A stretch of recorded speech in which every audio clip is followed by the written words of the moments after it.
Esta historia me la mandó uno de mis suscriptores al correo que puedes encontrar en mi perfil. Me cuenta sobre un lugar clandestino en el que trabajó, el cual no te imaginarías ni en tus propias pesadillas. Te advierto que lo que estás a punto de ver es muy fuerte, así que si eres de mente o estómago sensible, es mejor que no lo veas. Acá está su historia. No sé por dónde comenzar. Quizás porque al poner en palabras lo que he cargado durante tanto tiempo, temo que el peso sea aún más insoportable. Tal vez porque una parte de mí se niega a enfrentar el hecho de que lo que hice fue real, que esas memorias no son un simple mal sueño, pero ya no puedo seguir cargando esto solo.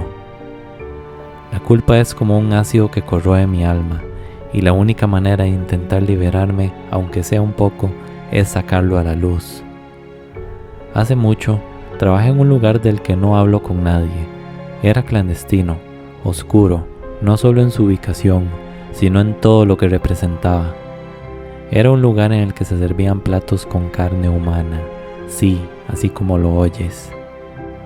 Se encontraba en el sótano de un hotel que, a simple vista, era un lugar más, un edificio inofensivo en medio de la ciudad. Cualquiera que pasara por ahí jamás se imaginaría lo que sucedía debajo de sus pies. Pero yo lo sabía, yo lo viví y todavía me atormenta cada día de mi vida. El restaurante no era para cualquier persona, solo se podía entrar con invitación, una que no cualquiera obtenía. Era necesario ser alguien importante, adinerado y estar dispuesto a hacer cosas que la mayoría de los mortales no se atreverían ni a imaginar. El jefe del lugar, una figura que nunca conocí en persona, pero que todos temíamos, era quien controlaba ese pequeño y retorcido universo. No lo sé con certeza, pero creo que ni siquiera los clientes más distinguidos lo conocían. Todo se manejaba con un secretismo tal que a veces dudaba de mi propia existencia dentro de esos muros. Los comensales llegaban siempre vestidos de manera impecable, ocultos bajo elegantes antifaces que supuestamente protegían su identidad. Pero, con el tiempo, los ojos se acostumbraban a los detalles, y aunque nadie lo admitía abiertamente, muchos de esos rostros eran fáciles de reconocer. Políticos, artistas, figuras públicas que fuera de ese sótano caminaban entre la gente como cualquier otro ciudadano. Recuerdo al alcalde de la ciudad, un hombre que hablaba en público sobre la justicia y la moral, pero que en lugar mostraba su verdadero rostro, uno lleno de hambre, de deseo retorcido. Y yo los servía, les ofrecía lo que más anhelaban, aun cuando sabía que estaba siendo cómplice de algo monstruoso. Lo peor de todo, lo que me atormenta más que cualquier otra cosa, es lo que vendíamos, carne, pero no cualquier carne, carne humana, y al principio eso creía. Se servían platos que harían temblar a cualquier estómago, lengua, ojos, cerebros. Era grotesco, sí, pero la paga era tan buena que en esos primeros días intentaba convencerme de que todo era legal, de que solo estaba haciendo un trabajo más.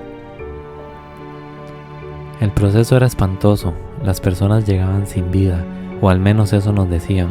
Los empleados, como yo, teníamos que desmembrarlas, destazarlas con precisión quirúrgica, cortar la piel, abrir sus cuerpos y sacar los órganos.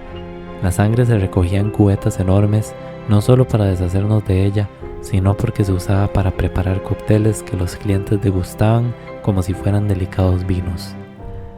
Había un orden en todo esto, un ritual macabro que debía seguirse al pie de la letra. Cada corte, cada órgano, todo tenía su lugar y su propósito. A veces me sentía más como un verdugo que como un trabajador de un restaurante. Era difícil de soportar, pero lo hacía porque necesitaba el dinero. Mis manos temblaban al principio, pero con el tiempo se endurecieron y mi alma se fue apagando poco a poco. Aún así, había algo que siempre me rondaba la cabeza. ¿De dónde sacaban los cuerpos? Un día la curiosidad me venció y le pregunté a uno de mis compañeros. Él me miró con una mezcla de lástima y temor. Me dijo que, por lo general, eran personas callejeras, gente que nadie echaría de menos, pero luego, en voz baja, añadió que si no había carne, tenían otros métodos, Nunca quiso explicarme qué significaba eso, pero no tuve que pensarlo demasiado para entender que algo mucho más siniestro ocurría. Trabajé allí durante 7 largos años, 7 años en los que cada día me enfrentaba a la repulsión de lo que hacía, a la náusea de saber que estaba sirviendo platos hechos de carne que quizá no provenía solo de animales. Hubo veces en las que otros empleados desaparecían, simplemente eran llamados a la oficina de la gerencia y no volvíamos a saber de ellos. Nadie hablaba de ello, pero todos lo sabíamos. Al día siguiente, mágicamente, nos llegaba un nuevo cargamento, justo cuando el empleado había desaparecido. El miedo nos mantenía callados, el miedo y el dinero.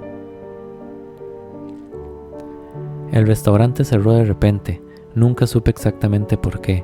Algunos dijeron que fue porque las autoridades estaban comenzando a investigar, otros que fue simplemente porque el jefe había decidido que ya no era rentable. Lo cierto es que, cuando finalmente cerraron las puertas, me sentí aliviado y aterrado al mismo tiempo. Aliviado porque no tendría que seguir siendo parte de esa pesadilla, pero aterrado porque sabía que, en algún momento, tendría que enfrentar lo que había hecho.